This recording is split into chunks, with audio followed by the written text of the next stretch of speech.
جی بسم اللہ الرحمن الرحیم۔ السلام علیکم عزیز طلبہ، آپ کے لیے ایک ایسی صنف لے کر آیا ہوں جو نظم کی بلحاظ حیت میں شمار ہوتی ہے، یعنی دوہا۔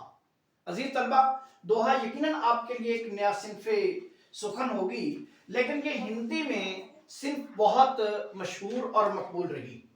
ہندی میں دوہے کا رواج آج سے صدیوں پرانا ہے۔ ہندی میں دوہے کا رواج صدیوں سے پرانا ہے اور اردو کلاسیکی میں بھی یہ دور شاعری میں ہمیں ملتا ہے۔ تو دوہا کیا ہوتا ہے، ذرا دیکھتے ہیں کہ دوہے میں فقط دو مصرعے ہوتے ہیں جو ہم قافیہ اور ہم ردیف ہوتے ہیں۔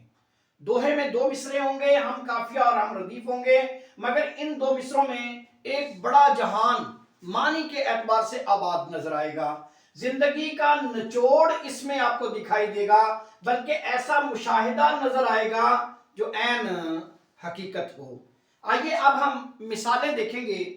بھگت کبیر کا نام دوہے کے حوالے سے بہت معتبر سمجھا جاتا ہے۔ انہوں نے کہا، کاغا سب تن کھائیو، چن چن کھائیو ماس، دو نینا مت کھائیو، پیا ملن کی آس۔ یہ دوہا۔ پھر اس کے بعد، آلی اب کے کٹھن پڑا ہے دیوالی کا تہوار، ہم تو گئے تھے چھیلا بن کے، بھیا کہہ گئی نار۔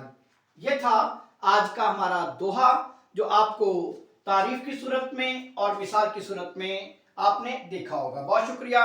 السلام علیکم۔